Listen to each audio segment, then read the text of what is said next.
आनन्दमानन्दकरं प्रसन्नं ज्ञानस्वरूपं निजबोधरूपं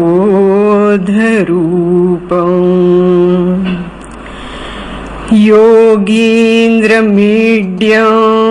भवरोगवैद्यं श्री सद्गुरुं नित्यमहं नमामि. हरि.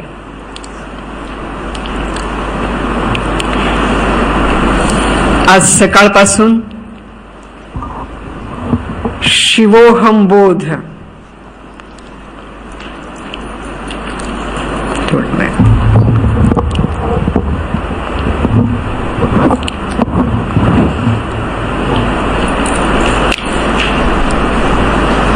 आणि त्याच्या आधीची आपली वेगवेगळ्या प्रकारची ओळख ही मागे सरून मी शिव आहे या बोधामध्ये कसं स्थिर व्हायचं या दिशेने आपण ऐकतो आहोत. आपण सर्वांनी 2 सत्रांमध्ये चांगलं जुडो कराटे या संकल्पनांबरोबर केलेलं आहे.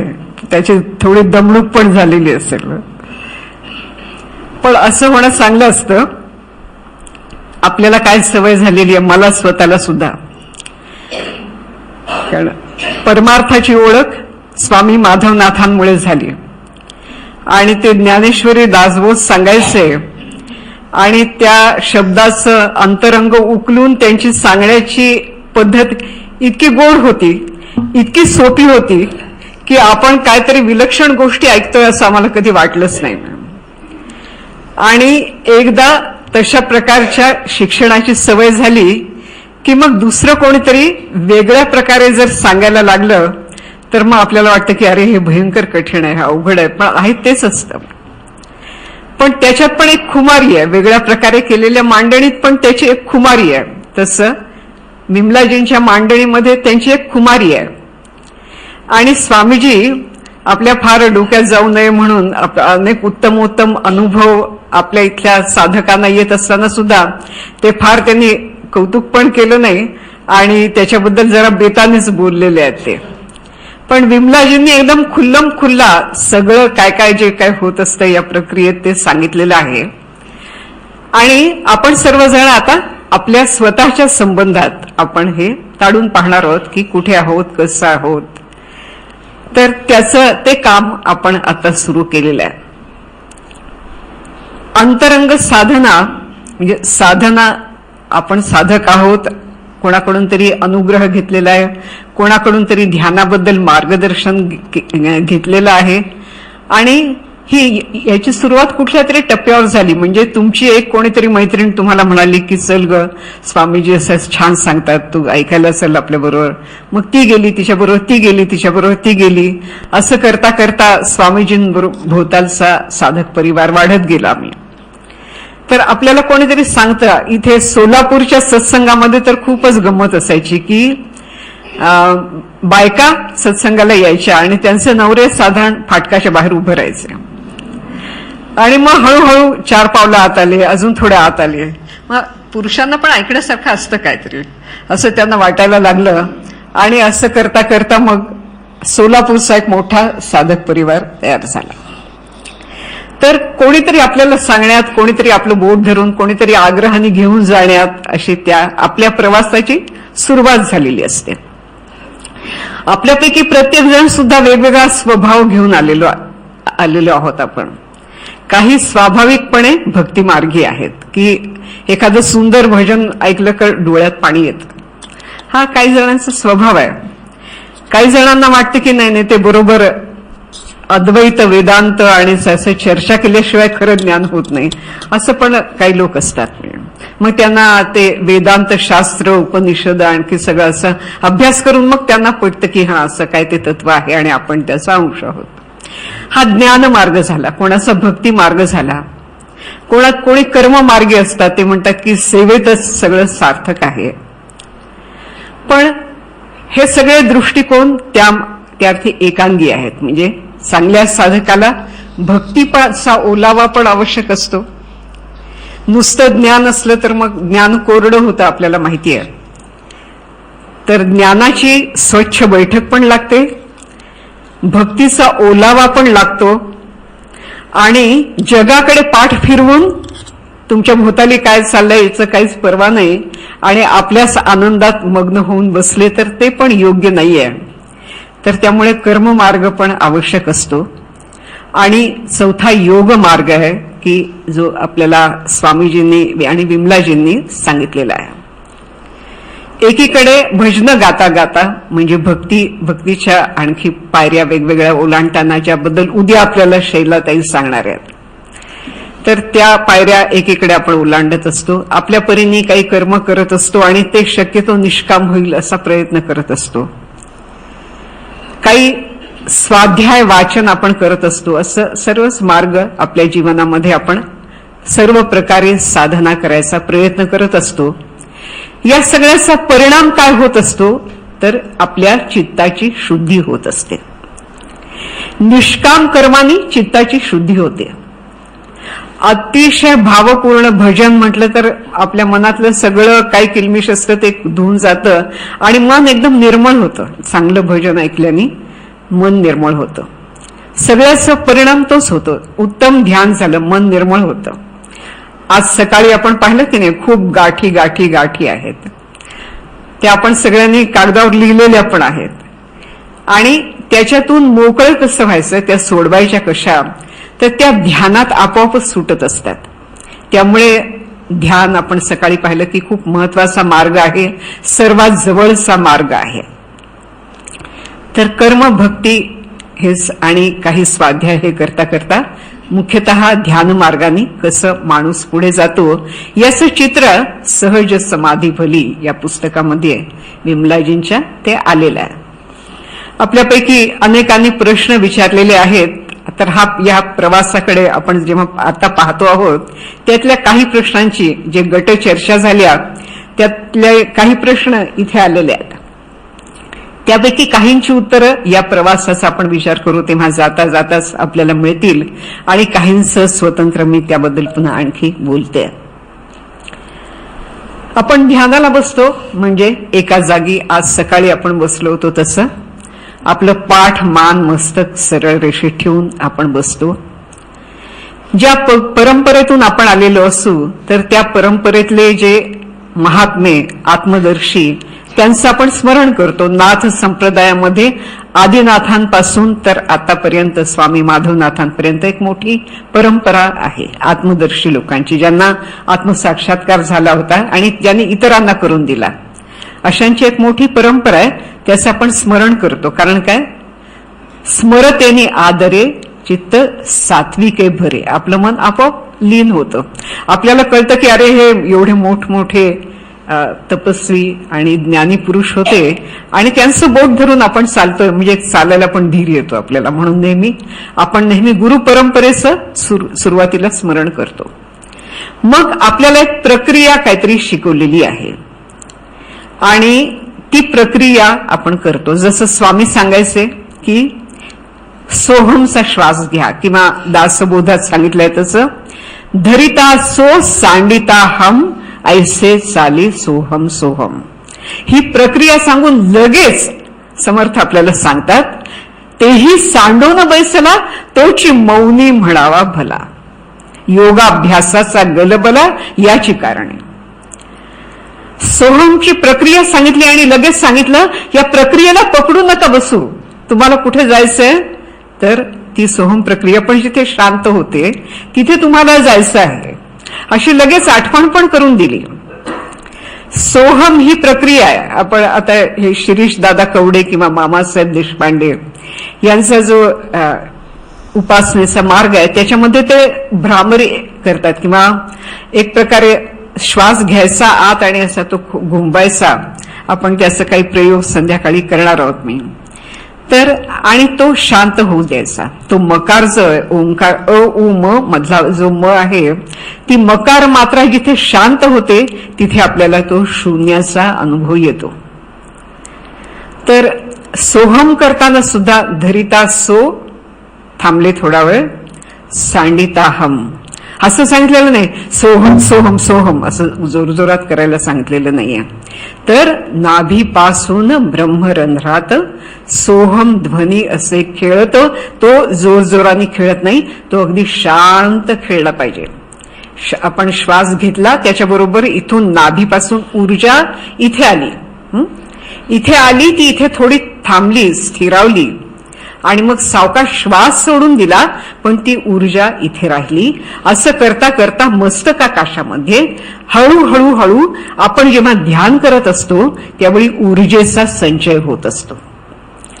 ज्यावेळी असा ऊर्जेचा संचय व्हायला लागतो त्यावेळी वेगवेगळ्या गोष्टी लोक काही वेळा करायला लागतात. आपल्या सरलताई बाबर आहेत, त्यांना एकदम खूप भस्त्रिका व्हायची. त्यांचं जेव्हा असं ती प्राणशक्ती वरच्या दिशेने काम करायला लागायची, त्यांना खूप जोरात भस्त्रिका व्हायची, आणि त्यांना भस्त्रिका हा शब्द सुद्धा माहिती नव्हता. पण ती आपोआप पूर्वजन्मीचा आपण काहीतरी संचित घेऊन आलेलो असतो. पूर्वजन्मीचा योगाभ्यास पण ज्या अर्थी आपण इथे बसलेलो आहोत त्या अर्थी आपण काहीतरी घेऊन आलेलो आहोत. आमच्या सोलापूरच्या एक शिक्षिका होत्या, त्यांचा दुर्दैवाने अगदी अकाली निधन झालं. पण त्यांना कसलीही आसनं माहिती नव्हती, पण त्यांना असं ती शक्ती जागरण झालेलं होतं. आणि ध्यानाला बसल्या की त्यांना मयुरासन, आपल्याला माहिती आहे, पाहिलंय मयुरासन म्हणजे असं आपली ही छोट्या मुली इथल्या करतात, सगळं शरीर हातावर तोललेलं असतं. या मुलीने आयुष्यात कधीही आसनं केलेली नाहीत. तिला हे अवघड मयुरासन कसं आलं मला सांगा तुम्ही, कारण ही योग प्रक्रिया आहे. ती तशा प्रकारच्या योगात तिचं पूर्वजन्मीचं शिक्षण झालेलं होतं, त्यामुळे तिला ही आसनं, सरळ त्यांचं पूर्वजन्मात अशा प्रकारचं शिक्षण झालेलं होतं, त्यामुळे या जन्मात ते अशा प्रकारचे न शिकताच त्यांना यायला लागलं. तर म्हणून विमलाजींचे एका वाक्याची मी आपल्याला आठवण देते की birth is not the beginning of life and death is not the end of your life. आपला जन्म ही काय आपल्या जीवनाची सुरुवात नाहीये का, ते जीवन तर वाहत आलेलं आहे, आणि त्याचा एक टप्पा म्हणजे आज आपला जो अवतार आहे तो, आणि तो अवतार केव्हा तरी संपणार, आणि त्याच्यानंतर पुन्हा नवा अवतार आपण धारण करणार आपली उरलेली पुढची साधना करण्यासाठी. तर असा हा जीवनाचा प्रवास आहे, आणि त्यातल्या एका मधल्या छोट्या टप्प्यावर आपण आता या क्षणी सर्वजण इथे एकत्र आलेलो आहोत. मग हा प्रवास, याच्यात काय काय टप्पे येतात ते विमलाजींनी या पुस्तकामध्ये सांगितलेलं आहे. तर मी आता म्हटलं तसं प्राण ऊर्जा जेव्हा इथे मस्तकाच्या ठिकाणी एकत्रित येते, तर तेव्हा आपले पूर्वजन्मीचे साधनेचे संस्कार जागे होतात. म्हणून मग कोणाच्या भुवया उंचावतात, कोणाचं मान अशी होते, कोणी असं डोलायला लागतात, असं काय काय गोष्टी आपण पाहतो. त्याचं कारण हे असतं. तर तसं पहिल्यांदा ह्या सगळ्या गती, ज्याला विमलाजींनी काय शब्द वापरला, गती वापरलाय. तर ही गती, आपल्या शरीरातली गती आपल्याला जाणवायला लागते वेगवेगळ्या ठिकाणची. मी म्हटलं की 72,000 नाड्यांचे एक प्राण शरीर घेऊन आम्ही वावरत आहोत, पण आपल्याला त्याची जाणीव नाही. या शरीराची जशी जाणीव आहे तशी आपल्याला आपल्या प्राण शरीराची जाणीव नाहीये, पण प्राण शरीर त्यापेक्षा फार जास्त शक्तिशाली आहे आपलं. ते कोणी त्याला ऑरा म्हणतात, कोणी एनर्जी फील्ड म्हणतात, अशा स्वरूपात ते असतं. पण ह्या प्राण नाड्या असतात, आणि जो कोणी चांगल्या नेटाने साधना करतो, मौन साधना करतो, त्याला या सर्व नाड्यांचं अस्तित्व आणि त्यातून वाहणारे प्राणांचे प्रवाह हे हळूहळू कळायला लागतात. आपल्यापैकी प्रत्येकाला हा अनुभव येईल, कारण हा एक सामायिक अनुभव आहे. तुम्ही मयुरासन करणार नाही आणि करू पण नका, ते आपल्याला इतकं काही सोयीचं नाहीये. पण प्राणनाड्यांचा अनुभव की आपली प्राणशक्ती ऊर्ध्वगामी होते, आणि पायापासून मस्तकाच्या दिशेने तो प्रवाह, आणि पाठीच्या कण्यातून तो ऊर्जेचा प्रवाह मस्तकाच्या दिशेने जातो. हा अनुभव इथे बसलेल्या प्रत्येकाला येईल. काहींना आताच आलेला पण असेल, येत पण असेल. पण ही एक गोष्ट या प्रवासामध्ये, योग यात्रेच्या किंवा ध्यान यात्रेच्या प्रवासामध्ये ही होते. आणि मग काय होतं, तर इथे ते सगळे प्रवाह मस्तकाच्या ठिकाणी स्थिरावतात. जे कुंडलिनी योगाच्या मार्गाने गेलेले असतात, ज्ञानेश्वरीचा 6वा अध्याय. तर त्यांची एक एक चक्र ती उमलत जातात आणि सहस्रारामध्ये ती ऊर्जा पूर्ण प्रकट तिचं होत असतं. बाकी कुठल्याही मार्गाने गेला तरी सुद्धा तेच होत असतं. स्वामीजी म्हणतात नाभीपासून ब्रह्मरंध्रात. मग ते काही लोक म्हणतात की मूलाधारापासून ते का बरं नाही म्हणत आहेत, कारण खालची जी चक्र असतात ती काही वेळा उत्तेजित झाली तर त्याचे दुष्परिणाम माणसाच्या शरीरावर वृत्तीवर होऊ शकतात, म्हणून नाभीपासून म्हटलेलं आहे. फार खाली लक्षच देऊ नका असं त्यांनी सुरक्षित बाजूला म्हणून ते सांगितलेलं आहे. पण प्रक्रिया तीच होते की आपली प्राणशक्ती जी एरवी मी आता बोलते माझ्या हातातून ती प्रकट होते, माझ्या वाणीतून ती प्रकट होते. तुम्ही ऐकता तेव्हा तुमच्या आता ती कानामध्ये आहे आणि ध्यान करत असता तेव्हा ती प्राणशक्ती ऊर्ध्वगामी होते, ती मस्तकाच्या दिशेने प्रवास करायला लागते. आणि मग ह्याच्यात जे वर्णन केलेलं आहे की जे ब्रह्मांडात आहे त्याचा अनुभव तुम्हाला पिंडात यायला लागतो. बऱ्याच जणांनी याबद्दल विचारलेलं आहे की ते आत पण काय आकाश, आत पण ती पंचमहाभूत जाणवतात, ती कशी जाणवतात.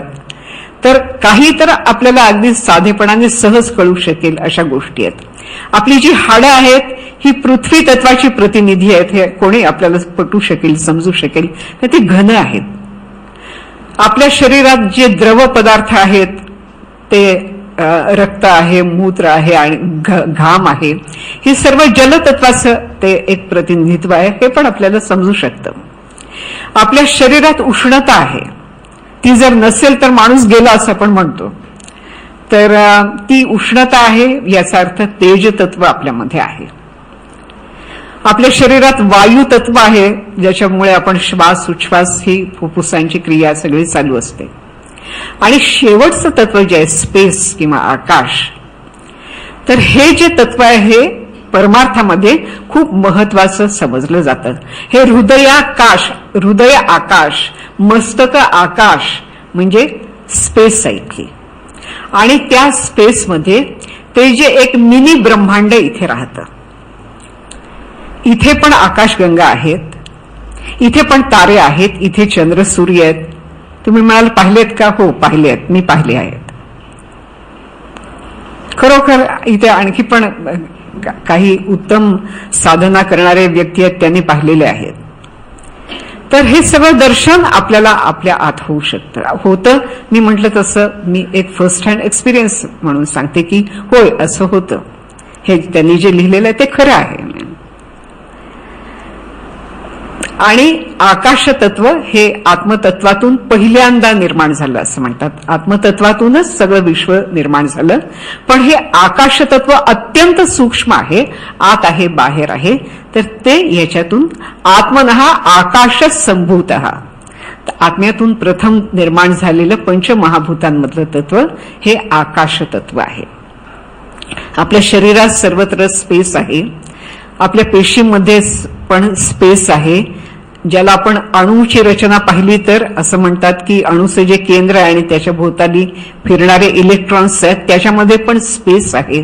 तर स्पेस हे फार सूक्ष्म आणि फार व्यापक असं तत्व आहे. आणि साधना करणाऱ्या व्यक्तीला त्या स्पेसचा अनुभव आपल्या आत येतो. आणि त्या स्पेसमध्ये जे जे काय आहे, बाहेरच्या स्पेसमध्ये जे जे काय आहे तेच आतल्या स्पेसमध्ये आहे असा पण अनुभव येतो. आणि हा पुन्हा एका व्यक्तीला नाही आलेला, तिची ती काय अपूर्वाई नाहीये. जे कोणी साधना करतात, दीर्घकाल साधना करतात, त्यापैकी प्रत्येकाला ह्या स्पेसचा अनुभव येतो. आणि त्याला कळतं, अनुभवाने कळतं की जे बाहेर ब्रह्मांडात आहे तेच या पिंडामध्ये आहे, इथे त्याचा अनुभव येतो. आपण योगाची ध्यानाची यात्रा पाहतो आहोत. बरं, मग असं झाल्यावर काय होतं? मग तर एक वेगळ्या ही जी चेतना आहे, तुमच्या आतली चेतना आहे, तिला हे सगळं जाणवत असतं. तर ती जेव्हा योग साधना आपण करायला लागतो, पहिल्यांदा आपल्याला होतं हा मला दिसलं बरं का. आपल्या सुमतीताई दुबळे आहेत की नाही, तर त्यांना फार सुंदर बासरीचा नाद आत ऐकू यायचा. अजूनही येत असेल. म्हणजे आता त्या काय बासरी शिकलेल्या नाहीत, पण कुठून हा आतून नाद आला तर येतो, असा नाद येतो. कित्येक लोकांना इथे अंगुष्ठ मात्र असा प्रकाश दर्शन, ज्योती दर्शन होतं. असं कितीतरी साधक आहेत तिथे पण बसलेले आहेत. आता ह्या तेजाचा अनुभव मनुष्याला आत येतो. जसजसं साधना करत जाल, म्हणजे हे असं झालं म्हणजे काहीतरी तुमचे हात आकाशाला पोचले वगैरे असं काही नसतं, कारण खूप मोठा पल्ला पुढे साधनेचा असतो, तो आपण उद्या पाहणार आहोत अजून. पण ह्या पहिल्या खुणा मी आपल्याला सांगते की आपण योग्य मार्गाने चाललेलो आहोत की नाही, त्याच्या या खुणा आहेत. तर असं होताना ही तुमच्या आत जी चेतना आहे, जी ऊर्ध्वगामी झालेली तुम्हाला स्पष्ट कळते. काही लोक म्हणतात हो फार जड वाटतं, हो ध्यानाला बसलं की इथे जड वाटतं. मी म्हटलं हे जे मडकं आहे ना, याच्यात पाणी भरलं जायची फार सवय नाहीये, त्यामुळे ते जास्त पाणी भरलं की जरा जड वाटतं, सुरुवातीला त्याची सवय होईपर्यंत जड वाटतं. तर ऊर्जेचा संचय मस्तकाच्या ठिकाणी व्हायची हळूहळू साधकाला सवय होते. मग त्याला त्याचं जडपणा असं काही जाणवत नाही, उलट छान वाटतं, बरं वाटतं. आणि विचारमुक्ती ही एक महत्वाची घटना ही या ध्यान काळामध्ये घडते. पहिल्यांदा मौन आपण पाहिलं की आपण प्रयत्न ज्याचा करतोय ते वाणीचं मौन आहे, जे ध्यानासाठी ही पूर्वतयारी. मौन ही ध्यानाची पूर्वतयारी आहे. मौन म्हणजे ध्यान नाही, मौन ही ध्यानाची पूर्वतयारी आहे. आणि आपली वाणी आवरून घेणं ही पहिली तयारी आहे, प्राथमिक तयारी आहे. प्रथम वाणी आवरून घेणं, मग विचारांचा प्रवाह, वृत्ती ज्याला म्हणतो आपण योगशास्त्रात, ज्याला योगश्चित्त वृत्ती निरोध असं म्हटलेलं आहे. तर ती वृत्ती आवरून घेणं हा आणखी एक मग हळूहळू पुढचा टप्पा असतो. आणि ती वृत्ती जसजशी आवरली जाते तसतसे हे अनुभव माणसाला जास्त आनंददायी असे अनुभव त्याला यायला लागतात. कुणाला सुगंधाचा अनुभव येतो, कुणाला प्रकाशाचा येतो, कुणाला नाद ऐकू येतात, कुणाला ज्योती दिसते. ज्यावेळी विचार प्रक्रिया शांत होते आणि मनुष्याच्या आत अशी एक प्रकारची शांती, आल्हाद त्याला अनुभवायला यायला लागतो. आणि मग हे अंतःसृष्टीचं सगळं दर्शन त्याला व्हायला लागतं. मग काही लोक त्यामुळेच नादावून जातात की किती छान आहे, आणखी एकदा दिसू दे, आणखी एकदा वास येऊ दे, आणखी एकदा बासरी ऐकू दे, असं त्यांना वाटायला लागतं. आणि कधीही त्यांच्या मनात सारखं होत नाही. तुम्ही अनुभव घेऊन एखादा सुंदर अनुभव तुम्हाला ध्यानात आला, कधी तुम्ही तो तुम्हाला अशा हुलकावण्या देतो, तुम्ही जेवढं त्याच्या मागे लागाल कधीच भेटणार नाही तुम्हाला. तर कुठल्याही अनुभवाच्या मागे लागू नये, म्हणून छान आहेस बरं का तू, बरं ठीक आहे, ठीक आहेस ना, कळलं मला, असं एवढंच आपण म्हणावं. तर हे स्वामी स्वरूपानंदांनी फार सुंदर म्हटलेलं आहे की ज्योती दर्शन नाद श्रवण तेथे द्रष्टा श्रोता कोण. तुम्हाला ज्योती दिसली, मग असं म्हणू नका आहा काय छान ज्योती, असं नका म्हणू. असं म्हणा की कोण बरं बघतंय ही ज्योती, तो मी आहे. तुम्हाला सुंदर नाद ऐकू आला तर असं म्हणू नका अरे ते बासरीचा नाद अजून राहू दे राहू दे राहू दे, असं नका म्हणू. तर म्हणा की हे कोण बरं ऐकतंय आत माझ्या, तो जो बसलेला आहे ना तो मी आहे, तो द्रष्टा मी आहे, तो श्रोता मी आहे. याला विमलाजींनी आणि बाकी पण शास्त्रकारांनी याला शुद्ध दृष्टीपण किंवा साक्षीत्व असं म्हटलेलं आहे. तर मनुष्याचा साधकाचा प्रवास ह्या वेगवेगळी सुंदर ते ब्रह्मांड आहे ते आपल्याला त्याला आतच सगळं जाणवायला लागतं. आणि असे वेगवेगळ्या प्रकारचे अनुभव त्याला येतात. आणि त्या अनुभवातून पार गेल्यानंतर मग त्याला ज्याला आपण शून्य म्हणतो त्याचा अनुभव यायला लागतो. मौनात बसायची सवय जर आपल्याला झाली, 5 मिनिटं बसून काही होणार नाही, 10 मिनिटं बसून होणार नाही, 15 मिनिटं बसून होणार नाही, किमान 1 तासाची बैठक रोज केली तर हा प्रवास शक्य आहे. कोणीतरी म्हणाल की आम्ही 20 वर्ष 10 मिनिटात बसलो, नाही जमणार. मी किमान 1 तासाची बैठक ही रोज ज्यांची होते त्यांनाच हे सगळं अनुभव विश्व उलगडणार आहे. पूर्व सुकृत तुमचं असेल तरी सुद्धा ते पूर्व सुकृत फळाला यायला पण तुम्ही बसायला पाहिजे एका जागी, तरच ते होणार आहे, नाहीतर नाही होणार. नाहीतर एवढं पूर्व सुकृत तुम्ही घेऊन आलात वाया गेलं असं होईल. तर हा प्रवास आपण कुठून सुरू केला, वाणी बंद केली, आपण एका जागी बसलो आणि प्रथम काही प्रक्रिया केली. सोहम केलं, कोणी भ्रामरी केली, कोणी श्वासाकडे लक्ष ठेवलं. इथे भ्रूमध्यावर लक्ष ठेवून आपण शांत बसलो. आणि मग हे आंतरविश्व आपल्याला सगळं आता सांगितलं तसं उलगडायला लागलं. ते जे ब्रह्मांड आहे ते आपल्याला पिंडात जाणवायला लागलं. त्याच्यानंतरचा टप्पा की काहीच नाही. काही लोकांनी त्याला म्हटलेलं आहे की ती जणू काही रात्र कधी न संपणारी जणू काही रात्र आहे असं म्हटलेलं आहे, आणि त्याच्यात पुष्कळ लोकांचा पेशन्स पण संपून जातो.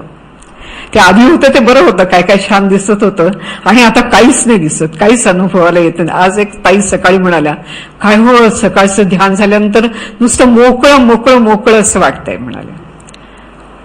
तर ते हे मोकळं मोकळं मोकळं वाटणं याचा अर्थ ग्रंथी सुटत आहेत, आपल्याला बांधणाऱ्या ज्या गोष्टी आहेत त्या सुटत आहेत, आणि आपलं मन त्या शक्तीशी एकरूप व्हायला पाहतंय, त्याच्यासाठी ते पंख पसरलेले आहेत असा त्याचा अर्थ आहे. असा ध्यानात हळूहळू अनुभव यायला लागतो माणसाला. एक प्रकारची शांती, एक प्रकारचा खूप उल्हास, आनंद असं जाणवायला लागतं. आणि कधी कधी नुसतंच एक शून्याचा लांब लसक बोगदा, आणि तो येतोच येतो. त्याच्यातून जाताना काही लोकांना कंटाळा येतो, बोर्डमचं एक फिलिंग येतं, काहीच दिसत नाही, नुसता अंधारच अंधार आहे, काही वृत्ती उठत नाही, काही दिसत नाही, आणि तो हा आता बोगदा कधी संपणार असं आपल्याला वाटायला लागतं. तर तो बोगदा संपतो. मी सकाळी त्याला एक शब्द योगशास्त्रातला सांगितला की शून्य भेदन होतं.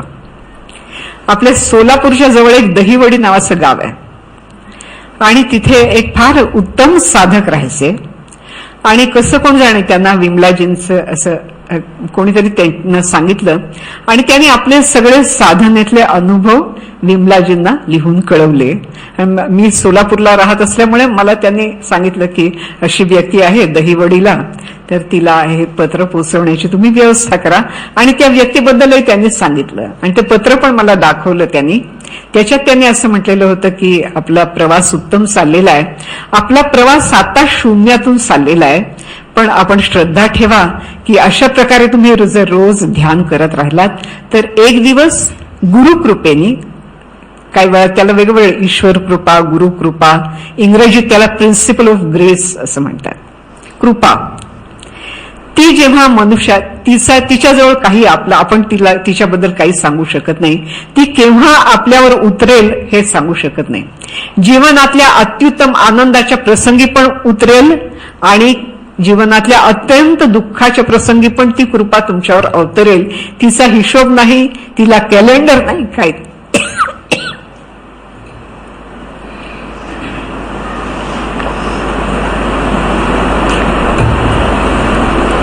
पण या प्रवासात शून्याचा बोगदा पार करायला लागतो. आता आपण ज्यांनी शून्याचा अनुभव घेतलेला आहे, तर तो अनुभव त्यांच्या बरोबर काही काळ राहील, बरं काही वेळा जास्त राहील, कमी राहील. मग त्याच्या पलीकडे काय आहे असं जिज्ञासा नेहमी असते की तो बोगदा ओलांडला मग पुढे काय. तर त्यावेळी तुमच्या शरीरातली जी प्राणशक्ती आहे ती, आणि संपूर्ण विश्वामध्ये जी भरून राहिलेली प्राणशक्ती आहे, चैतन्य शक्ती आहे ती, यांचं मिलन होतं. आता ते मिलन पण वेगवेगळ्या प्रकारे होतं. काही वेळा तुमची शक्ती ती इतकी उत्कट ऊर्ध्वगामी होते की त्या वरच्या त्या सर्वत्र पसरलेल्या शक्तीला ती खेचून घेते, आणि मग इथे मस्तकाकाशामध्ये त्यांचं मिलन होतं. म्हणून ही शिवशक्ती मिलनाची जागा आहे असं म्हणतात. शक्ती तुमच्या आत आहे, आणि सर्वत्र जे व्यापून आहे ते शिवतत्व आहे. तर ते कृपावंत होऊन आपल्या ठिकाणी ते अवतरतं, आणि मग ते तुकाराम महाराजांनी जे वर्णन केलेले आनंदाचे डोही आनंद तरंग, किंवा उपनिषदातले ऋषी असा हात पसरून नाचायला लागले, त्यांना तो पोटात आनंद सामावेना, अशा प्रकारचा एक विलक्षण आनंदाचा अनुभव मनुष्याला येतो. आणि हा त्याचा रोकडा अनुभव होतो की जे तत्व माझ्यात आहे ते सर्वत्र आहे असं त्याला दिसतं, त्याला सर्वेंद्रियांनी अनुभव येतो. हे कसं मी काही वेळा प्रवचनात किंवा तरी ही गोष्ट सांगितलेली आहे. एक फ्रेंच साधक होते, पॉंडिचेरीला ते साधना करत होते माताजींजवळ, आणि ते मी म्हटलं ना तर ग्रेस तुमच्यावर केव्हा अवतरेल असं काही सांगता येत नाही, त्याला गणित नाही. तर ते साधक समुद्रावर पोहायला गेलेले होते, आणि तिथे पॉंडिचेरीला असं तिथे समुद्राचं पाणी खारं असतं, त्यामुळे आंघोळ करायला म्हणून तिथे अशा खोल्या आहेत, नळ आहेत, मोरे आहेत. तर हे गृहस्थ ते खारं पाणी सगळं धुवून टाकावं म्हणून तिथे एक तर शॉवर खाली जाऊन उभे राहिले. तर नेहमी त्यांना आता शॉवरच्या धारा आपल्याला पांढऱ्या दिसतात ना, का आणि कुठल्या रंगाच्या दिसतात, त्या पांढऱ्या पाण्याच्या पांढऱ्या धारा दिसतात. एकाएकी त्यांना त्या सगळ्या धारा निळ्या दिसायला लागल्या. मी एका व्यक्तीचा वानगी दाखल सांगते, तुम्हाला तसाच येईल असं नाही, तुम्हाला वेगळ्या प्रकारचा येईल, पण वानगी दाखल म्हणून मी सांगते. तर त्यांना त्या निळ्या निळ्या धारा काय छान वाटत असेल बघा. म्हणजे सगळ्या निळ्या निळ्या धारा आपल्या अंगावर कोसळतायत असं त्यांना वाटायला लागलं. म्हणून त्यांनी भिंतीकडे पाहिलं तर पांढरा टॉवेल त्यांनी तिथे ठेवलेला होता. तो टॉवेल पण निळा दिसायला लागला त्यांना. मग बाहेरून नंतर त्यांना काय गोंधळले काय कळेना. मग समोरून एक मुलगा आला, तो पण निळा दिसायला लागला. तुम्ही जर ज्ञानेश्वर महाराजांचे अभंग वाचलेले असतील तर हाच अनुभव ज्ञानेश्वर महाराजांनी घेतलेला आहे. निळी ये रजनी वाहे मोती या सारणी. ज्ञानेश्वर महाराजांना या नील रंगाचा म्हणजे परतत्व जे आहे ते नील रंगाच्या स्वरूपात अनेक वेळा ज्ञानेश्वर महाराजांना त्याचा अनुभव होता आणि ते त्यांनी आपल्या अभंगातून तो ठिकठिकाणी लिहिलेला आहे. ज्यांनी अभंग वाचलेले आहेत त्यांना लक्षात येईल तो.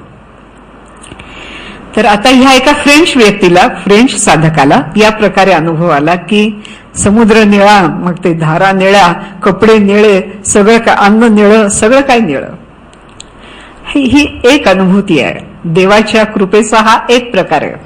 सगळ्यांना तसंच होईल असं नाही. आणखी वेगवेगळ्या प्रकारे लोकांनी आपली आत्मानुभूती लिहून ठेवलेली आहे, जे कृष्णमूर्तींनी लिहून ठेवलेली आहे की कसं एकरूपता त्यांना जाणवत होती. तर ह्या पांडिचेरीच्या माताजींचंच एक जे कृष्णमूर्तींनी असं वर्णन केलेलं आहे की दुपारच्या वेळी शांत वेळी असं ते कुठे खिडकीपाशी उभे होते आणि दूर रस्त्याचं काम चाललेलं होतं. कोणतरी असं घाव घालत होतं आणि त्यांना असं वाटलं की इथेच जणू काय ते पडतायत, म्हणजे त्या मातीशी एकरूपता असं त्यांना जाणवली. हे आता आणखी एक मी साधकांचं वर्णन केलं. ते एका मोठ्या संत्र्याच्या बागेच्या इथे उभे होते आणि कोणीतरी संत्री तोडत होतं. ते देठापासून अलग करताना त्यांच्या हृदयाला आपलंच हृदय कोणीतरी तोडतंय असं वाटायला लागलं. अशी एकरूपता, आपण आता जे म्हटलं की भोवतालचं विश्व, त्यातली चेतना आणि आपल्या आतली चेतना जेव्हा एकरूप होते तेव्हा माणसाला असे काही विलक्षण वाटणारे असे अनुभव यायला लागतात. पण एक अनुभव येतोच येतो आणि सर्वांना येतो, तो म्हणजे जिथे जिथे आपली दृष्टी जाते तिथे तिथे प्रेमाचा अनुभव येतो. तुम्ही वृक्षवल्ली पाहिलं, वृक्षवल्ली आम्हा सोयरी वनचरे, झाडांकडे पाहिलं तर झाडांमधलं जे चैतन्य आहे त्याच्याबद्दल प्रेम वाटायला लागतं. कोणी साधक असे आहेत की झाडांना आलिंगन देत होते प्रेमाने, कारण ते वृक्षांमधलं चैतन्य असं जाणवत होतं. चैतन्य महाप्रभूंचं सांगतात की समोर स्वामीजी नेहमी हे उदाहरण द्यायचे, स्वामी माधवनाथ, की ते म्हणाले एवढा मोठा सागर पसरलेला हा माझा कृष्ण म्हणून त्या सागराला आलिंगन द्यायला ते जायचं. मधुताईंनी आज सकाळी आपल्याला सांगितलं की विमलाजी या जपानमध्ये असताना समुद्र किनाऱ्यावर त्या उभ्या बसलेल्या होत्या का उभ्या होत्या, तर तिथून त्या लाटांवरून ज्ञानेश्वर महाराज जवळ जवळ येत त्यांच्या भ्रूमध्यामध्ये येऊन लीन झाल्याचं त्यांना दिसलं. ही त्या वैश्विक चेतना ज्ञानेश्वर महाराजांच्या रूपाने त्यांना इथे त्यांच्या चेतनेला भेटायला आली असा त्याचा अर्थ आहे. तर लोकांना वाटतं की आत्मसाक्षात्कार म्हणजे काय, असं काही कोणी प्रश्न विचारलेला आहे. आत्मसाक्षात्कार म्हणजे जे आपण आत आहोत, आज जी चेतना आहे आणि बाहेर सर्वत्र नटलेली आहे ती परस्परांपाशी एकाच प्रकारे ती स्पंदित होते आहे. अशा प्रकारे पुष्कळदा प्रेमाच्या अंगाने पुष्कळ हा अनुभव येतो. काही लोकांना निळाईच्या स्वरूपात येतो, पण एकतेचा अनुभव येतो की अरे जे बाहेर आहे आणि आत आहे ते एकच आहे आणि म्हणून ते एवढं प्रेम पण आहे असा तो अनुभव येतो. त्याला आत्मसाक्षात्कार असं म्हणतात. आत्मसाक्षात्कार झाल्यावर माणूस बदलतो. एकदम काय सांगू बाई झाले काहीची या बाही असं त्याचं होऊन जातं. कालपर्यंत जे लोकांना पण आश्चर्य वाटतं की कालपर्यंत हा माणूस असा होता आणि आज एकदम असा कसा झाला. आपण जी गुरु परंपरा म्हणतो त्याच्यात गुंडाख्य रामचंद्र, गुंडा महाराज, ते गुंडा महाराज हे स्वभावाने अत्यंत चिक्कू होते. तर त्यांचे जे गुरु होते त्यांच्याच मुलीशी लग्न झालेलं होतं. मी मागे एकदा किंवा तर सांगितली असेल गोष्ट. ते इतके चिक्कू होते की त्यांना घरी स्वयंपाक पण करायला नको असायचं. ते बायकोला म्हणायचं, जा तू आपलं माहेरी जा, तू खा, माझ्याकरता पण डबा घेऊन ये, म्हणजे घरी शिजवायला नको. इतके चिक्कू होते. पण साधना करता करता, म्हणजे त्यावेळी ते सिद्ध झालेले नव्हते, पण साधना करता करता हा जो अगदी चिक्कू कंजूस माणूस, तो आपल्या अंगावरचं नेसतं वस्त्र पण दुसऱ्यांना देऊन टाकेल इतका उदार झाला. आत्मसाक्षात्काराने असं मनुष्यात परिवर्तन होतं.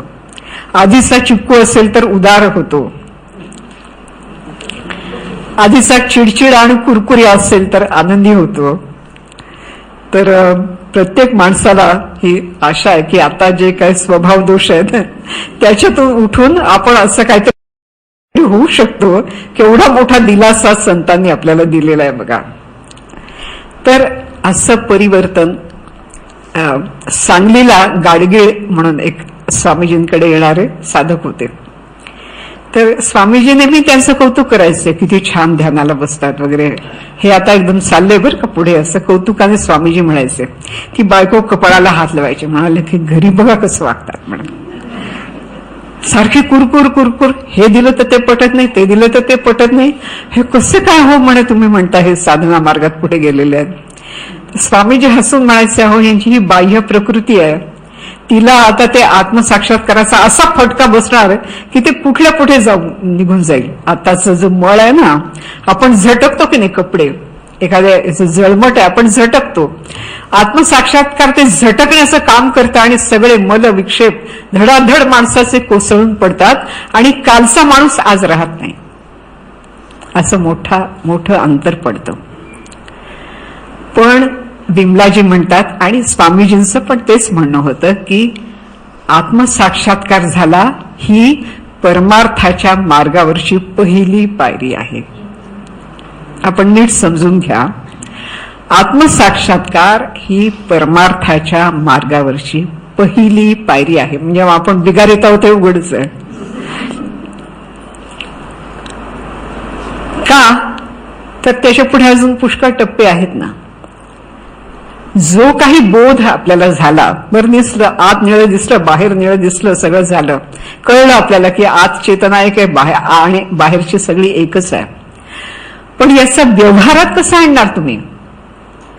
कारण सगळे आता आपण जो प्रयास करतो आहोत की आपले जुने संस्कार आपण बदलायचा प्रयत्न करतो आहोत. सकाळी जो आत्मपरीक्षण केलं, कशासाठी केलं तर हे सगळे जुने संस्कार आता टाकून द्यायचे.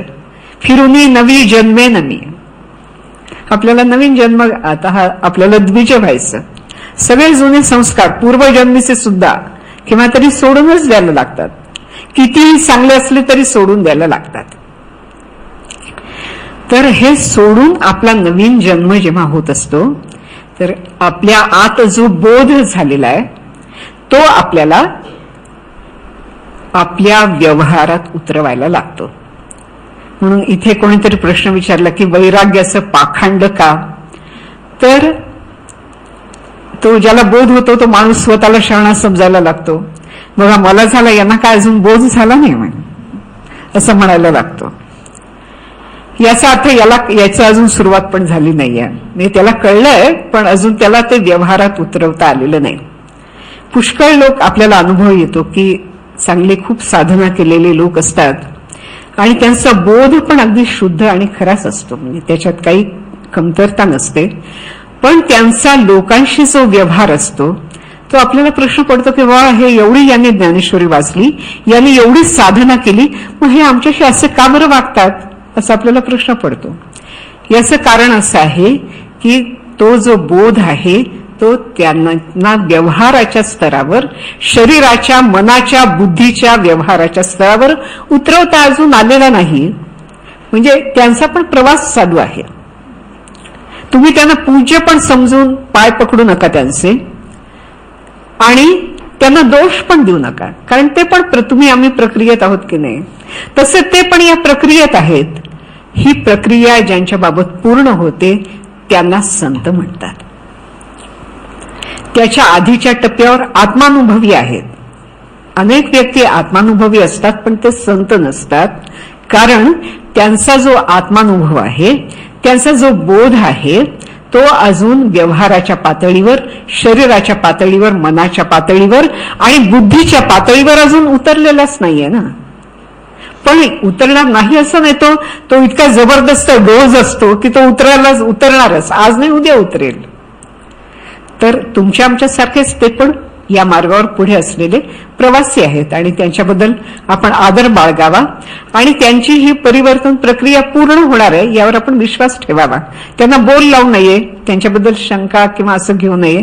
त्यांचा जो बोध झालेला खराच असतो, तो फक्त ह्या सगळ्या प्रक्रियेला वेळ लागतो, एकदम लवकर होत नाही. तर असा हा प्रवास, ज्यावेळी हा आत्मबोध प्रत्येक शरीराच्या पेशीत उतरतो, त्या माणसाच्या वागण्यात, बोलण्यात, हसण्यात, जेवण्यात, खाण्यात, काम करण्यात, सगळ्यात तो बोध उतरतो. असं झालं म्हणजे मग तो संत झाला. आणि आत्मानुभवी आणि संत याच्यामध्ये पुष्कळ मोठा प्रवास आहे हा एकदम. म्हणून असं म्हटलेलं आहे की आत्मसाक्षात्कार ही काय आहे, ही सुरुवात आहे. मग आपल्याला अजून याच्या मागून सुरुवात करायची. इथे आत्मसाक्षात्कार असेल तर आपल्याला इथे यायला लागेल. आधी शून्यपासच्या बोगद्यापाशी यायला लागेल, बोगदा ओलांडून मग इकडे यायला लागेल आणि मग तो बोध झाला. आणखी मग तो बोध आपल्या सर्व आचरणात उतरवायला अजून एवढं पुढे जायला लागेल. म्हणून असं म्हणतात की पातंजली योगसूत्रांमध्ये म्हटलेलं आहे की मागे एकदा सुश्रुत आपल्या ललिता त्यांच्या क्लिनिकमध्ये ज्ञानाच्या 7 भूमिका याच्यावर एकदा आपण विचार केलेला आहे एकत्र. माणसाचा आध्यात्मिक प्रवास कसा होतो त्याच्या 7 भूमिका सांगितलेल्या आहेत. एक पहिली शुभेच्छा. आपल्याला माहिती आहे की सगळे लोक पैशाच्या मागे लागलेत पण मला नाही लागायचं आहे. सगळे लोक रिटायरमेंट नंतर पण काम करून पैसे मिळवतात, मला नाही मिळवायचे. मला साधना करायची आहे, मला जाणं त्याचा अनुग्रह घ्यायचा आहे, मार्गदर्शन घ्यायचं आहे. ही शुभेच्छा आहे मनुष्याची. मग दुसरी विचारणा आहे. दुसरा टप्पा काय आहे, विचारणा आहे की तो घरी बसत नाही नुसता, होय मला करायचं म्हणून मग कोणाकडे तरी जातो, तो शोध घेतो की कोण बरं मला गुरु मिळेल, कोण बरं मला मार्गदर्शन करील, असं तो शोध घेतो आणि वाचतो, ज्ञानेश्वरी वाचतो, दासबोध वाचतो. असं हे विचारणा नावाचा हा एक दुसरा टप्पा आहे. तिसरा टप्पा तनु मानस आहे. याचे 2 प्रकारे लोक अर्थ लावतात. तनु शरीर आणि मानसा मन. तन आणि मन या दोन्ही स्तरांवर तो त्याच्यात परिवर्तन व्हावं या दिशेने प्रयत्न करायला लागतो. मनाचे जे आपण माहिती आहे की अवगुणांचा करून त्याग, जेणे धरिला संत संग, तया नाव साधक ग्रंथांतरी बोलिले. असा तो शरीराने बदलायला लागतो, मनाने बदलायला लागतो. काही लोक या भूमिकेचा अर्थ असा लावतात की मानस जे आहे त्याचा खूप मोठा विस्तार आहे. तनु याचा अर्थ अर्थ देह आणि तनु याचा दुसरा अर्थ छोटं होणं. तर हा मानस विस्तार जो एवढा आहे संबंधांचा, तो हळूहळू कमी होत कमी होतं आणि ते सगळं फोकस कुठे होतं तर भगवंताच्या ठिकाणी होतं. म्हणून ही तनु मानस आहे. मग सत्वापत्ती म्हणून एक आणखी आहे की जिथे हा ज्याला आपण आत्मसाक्षात्काराचा टप्पा म्हणतो की जिथे थेट भेट होते परमात्म्याशी त्या साधकाची. आणि मग त्यातून काय होतं, तुका म्हणे मज अवघ्याचा कंटाळा, तू एक गोपाळा आवडसी. याला असंसक्ती असं पुढची भूमिका आहे. ही असंसक्ती ही भूमिका आहे. देवा मला तू एकटा आवडतोस, बाकी काही मला गोड लागत नाही. याला अशा प्रकारचं एक वैराग्य, सहज वैराग्य निर्माण होणं, याला म्हणतात असंसक्ती. त्याच्या पुढचा जो टप्पा आहे त्याला पदार्थाभाविनी असं म्हणतात. म्हणजे दुसरं काही दिसत नाही. लाजले हे मग तुकाराम महाराजांच्या अभंगांमध्ये हा एक अभ्यासाचाच विषय आहे. संजय गंभीरे वाचत असतात, त्यांनी करावा हा अभ्यास की या सप्तभूमिका महाराजांच्या अभंगांमधून कशा प्रकटलेल्या आहेत. पुढची जी भूमिका असंसक्ती, आता मी सांगितलं की तुका म्हणे माझा अवघ्याचा कंटाळा, तू एक गोपाळा आवड असे. पुढची जी ओबी आहे पदार्थाभाविनी, की पदार्थ म्हणजे भोवतालचं विश्व काही दिसत नाही, तिथे तो गोविंदच दिसतो. लाजले हे मन आता कोणा ओवाळू, जिकडे पहावे तिकडे चतुर्भुज गोपाळू. ही पदार्थाभाविनी स्थिती आहे. आपण काळजी करू नका. शुभेच्छा एकदा उजळणी करते. शुभेच्छा, विचारणा, तनुमानसा, सत्वापत्ती, असंसत्ती, पदार्थाभाविनी, आता इथे आपण आहोत, आणि शेवटची तुर्यगा. त्याचं वर्णन स्वामी स्वरूपानंदांनी त्यांचा जो शेवटचा अभंग आहे समाधी घेण्यापूर्वीचा, स्वभावे साक्षीत्व ही संपले, स्वामी निजधामी चालले. साक्षीत्व जे शिल्लक असतं शेवटचं, की आपण म्हणतो ध्यानाला मी बसलेलो शांत, मला खूप शांती अनुभव आला येते असं आपण म्हणतो, पण तरी तो अगदी सूक्ष्म असा मी कोणीतरी शिल्लक असतो, तो द्रष्टा असतो, तो साक्षी असतो. तो साक्षी पण जिथे शिल्लक राहत नाही अशी अवस्था याची देही याची डोळा येते माणसाला, आणि ती परमार्थातली सर्वोच्च स्थिती आहे. त्याला तुर्यगा असं नाव आहे. शुभेच्छा, विचारणा, तनुमानसा, पुढचं काय, सत्वापत्ती, असंसत्ती, पदार्थाभाविनी, पुढचं काय, तुर्यगा. असं अशा या 7 भूमिका आहेत. हे का सांगितलं तर आपल्याला सर्वांना या भूमिकांमधून प्रवास करायचा आहे. आता आपण जिथे आहोत तिथून पुढे जायचं आहे. त्याला तुम्ही नाव द्या का न द्या इतका काय तो मुद्दा नाही आहे. आणि हे सगळं काय परीक्षेत आपल्याला लिहायचं नाही. उत्तर द्या, ज्ञानाच्या 7 भूमिका कोणत्या, 1 2 3 4 5, काय कोणी आपली परीक्षा घेणार नाही. आपलं आपल्याला कळणार आहे म्हणून पाहायचं. आपलं आपल्यालाच कळतं. कोणी आपल्याला सांगायला नको. कोणी काय काय असं आमची प्रगती होते की मी सांगावं असं विचारतात. कशाला, मी कशाला सांगायला पाहिजे, तुमचं तुम्हालाच लक्षात येईल की या आता हे जे टप्पे संतांनी आणि आत्मदर्शी व्यक्तींनी दाखवून दिले आपल्याला, त्यानुसार आपला प्रवास होतोय की नाही हे आपल्याला सांगता येतं ना. आपल्याला पाहता येतं. म्हणून तर पहावे आपण असी आपण, असं आपण करतो आहोत ना. तर असा हा मार्ग आहे परमार्थाचा. मग ह्या तुर्यगा स्थितीला मनुष्य जेव्हा जातो, त्याचा देह असला काय नसला काय, काय त्याला काही महत्व फारसं नसतं. तो देहात असतानाच, याला विदेह मुक्ती असं पण नाव आहे.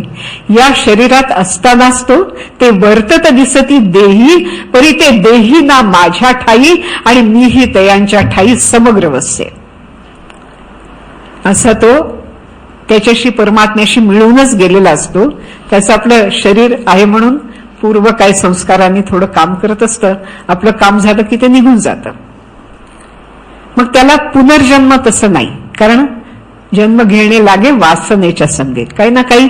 म्हणून आपण खूप काळजीपूर्वक आता प्रयत्न करतो आहोत की आपल्या वासनांची पाळं मुळं कुठे आहे हे आपण आता पाहतो आहोत. सकाळी जे आपण केलं की कशाबद्दल मला आसक्ती आहे असा आपण शोध घेतला. असं काळजीपूर्वक शोध घेत घेत एक जी वासना आहे तिचं विसर्जन करत, नकारात्मक असतील तर त्याचं ताबडतोब विसर्जन करत, सकारात्मक ज्ञानेश्वरी वाचण्याची वासना आहे असू शकते कोणाला, तर ती अशा शक्य असलं तर सद्वासन, स्वामी म्हणायचे की सद्वासना असतील तर पूर्ण कराव्यात. पण पुन्हा पुन्हा नाही, माझं 1 पारायण झालं, अजून 10 व्हायचे, कशाला? एक तरी ओबी अनुभवावी एवढं पुरेच आहे की 10 पारायण कशाला तुम्हाला करायला पाहिजेत. तर अशा प्रकारे याची देही याची डोळा त्या परमतत्वाचा सोहळा माणसाला अनुभवता येतो. आणि इथे बसलेल्यांपैकी आपल्यापैकी प्रत्येक जण त्याचा अधिकारी आहे. फक्त आपल्याला तेवढी त्याची जाणीव नाहीये. असं आपण करू शकतो याची जाणीव नाहीये. आपण सगळे त्या हनुमंतासारखे आहोत. आपल्याला हनुमंताची गोष्ट माहितीये का? फार व्रात्य होता लहानपणी. असे साधू ऋषी ध्यानाला बसलेले असले की हे बाळ फार शक्तिमान होतं, त्यामुळे ते असं उचलायचं आणि कुठेतरी नेऊन ठेवायचं. ते ध्यानात असायचं, त्यांच्या लक्षात पण यायचं नाही, दूर कुठेतरी नेऊन ठेवायचं. मग तेव्हा आता तर या झाडाखाली वटाच्या झाडाखाली बसलो होतो, आता तिकडे कसं गेलो असं त्यांना वाटायचं. मग त्यांच्या लक्षात आलं की हे बाळाचे प्रताप आहेत. मग त्या ऋषींनी शाप दिला हनुमंताला की फार तुझी गडबड चालली आहे, आपली पण चाललेली असते, आणि तुला असा शाप देतो की तुझे जे सामर्थ्य आहे ते योग्य वेळी तुला, ज्यावेळी तुला खूप सर्वात गरज असेल त्यावेळी ते तुला आठवणार नाही. मग आपण सगळ्यांना गोष्ट माहितीये की सीता शोधाच्या वेळी काय झालं, तो हनुमंत असा बसलेला आहे की कसं जाणार, ते लंका पलीकडे मध्ये समुद्र आहे. अंगद म्हणाला की मी तिथपर्यंत जाईन पण मी परत येऊ शकणार नाही, एवढी ताकद माझ्यात नाही. आणि हा आपला असं बसलेला. मग जांबुवंत म्हणतो की अरे तुम्हाला याच्या लहानपणीची गोष्ट माहितीये का. मग त्या हनुमंतानी ऋषींकडून शाप मागितला होता. तर मग ते म्हणाले की जो कोणी तुला तुझ्या सामर्थ्याची आठवण करून देईल त्यावेळी मग तुला जाग येईल आणि तू अचाट काहीतरी विलक्षण गोष्टी करून दाखवशील. मग जांबुवंत हळूहळू सांगायला लागला, आठवतं का तुला असं तुझ्या लहानपणी झालं होतं, मी तुला आता आठवण करून देतो, अरे तू फार सामर्थ्यवान आहेस, अरे विसरू नको की तुझ्याजवळ सगळं आकाश मापायची शक्ती आहे. आणि मग हनुमंत असा बसलेला होता, तो असा उभा राहिला, दोन्ही हात पसरले आणि भूकार केला आणि जो काय उठला तो थेट एकदम लंकेला जाऊन भिडला. तुमचं आमचं पण तसंच आहे. तुम्ही काय भ्रात्यपणा केला ते मी विचारणार नाही, पण काहीतरी गडबड केलेली आहे म्हणून आपल्याला आपल्या सामर्थ्याचा विसर पडलेला आहे, आपल्या शिवस्वरूपाचा आपल्याला विसर पडलेला आहे. तर म्हणून स्वामी माधवनाथ बसलेले आहेत, म्हणून स्वामी स्वरूपानंद बसलेले आहेत, म्हणून विमलाजी बसलेले आहेत.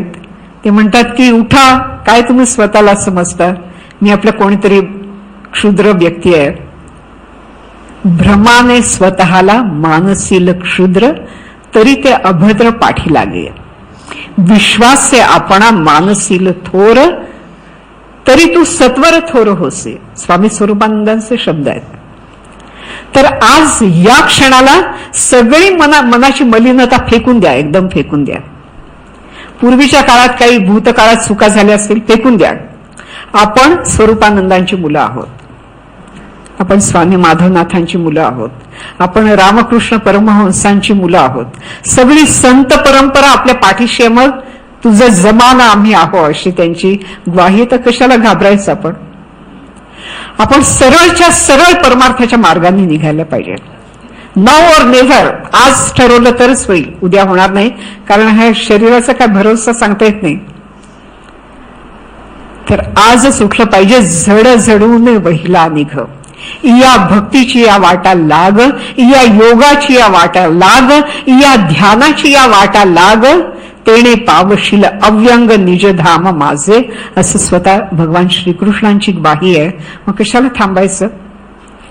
रोज नित्य नियमाने साधना करूया, उत्तम साधना करूया, आणि आपल्या दैनंदिन जीवनात ती प्रकट होते की नाही.